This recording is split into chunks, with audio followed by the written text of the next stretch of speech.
Gaza पर इस्राएली हमलों में 24 घंटों के दौरान 82 फलस्तीनी शहीद और 247 जख्मी हुए हैं। सेहूनी फौज के 643 रोज से गाजा पर हमले जारी हैं।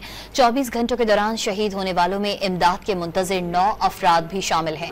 27 मई से अब तक अमरीकी जेर इंतजाम इमदादी मराकज पर 782 फलस्तीनियों को शहीद किया जा चुका, जबकि गाजा भर में शहादतों की तादाद 57,786 तक जा पहुंची। गाजा पर इस्राएली हमलों में 24 घंटों के दौरान 82 फलस्तीनी शहीद और 247 जख्मी हुए हैं। सेहूनी फौज के 643 रोज से गाजा पर हमले जारी हैं। 24 घंटों के दौरान शहीद होने वालों में इमदाद के मुंतजिर 9 अफराद भी शामिल हैं।